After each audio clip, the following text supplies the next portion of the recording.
السلام عليكم، إن شاء الله تكونوا بخير. فيديو اليوم راح نتعرف على معلومات عن أبطال مسلسل زهرة عمري.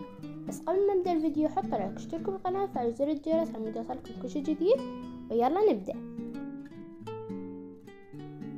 أولا غسان إسماعيل ممثل عراقي من مواليد 1979 وعنده أعمال هواية منها بنج عام وولاية بطيخ وألماس مكسور وخان الذهب. ثانيا بيداء المعتصم ممثلة عراقية ولدت في بغداد لأب مصري وأم عراقية، وهي شقيقة الإعلامية منال المعتصم، وأعمالها ضربة زاوية وبنات صالح وحامض حلو. ثالثا علي مهدي إعلامي ومقدم برامج عراقي، وأول تجربة تمثيلية إليه هو مسلسل غيد من إخراج علي فاضل، ومن ثم ظهر في مسلسل قصة 2024. رابعا سامية الرحماني ممثلة عراقية ولدت في لندن بإنجلترا ونشأت في كندا والأردن.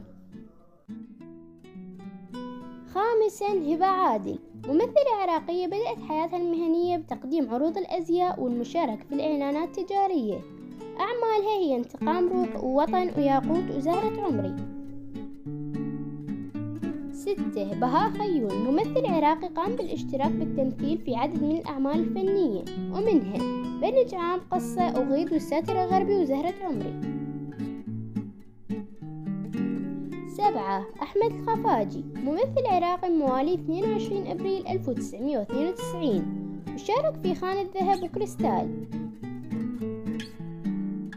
8 ريام الجزائري فنانة عراقية درست السينما في العراق بكلية الفنون، وهي من مواليد 10 أكتوبر 1968. وهسه نكون خلصنا الفيديو. لا تنسوا اللايك والاشتراك بالقناة وفعلوا زر الجرس عشان يوصلكم كل شي جديد، ومع السلامة.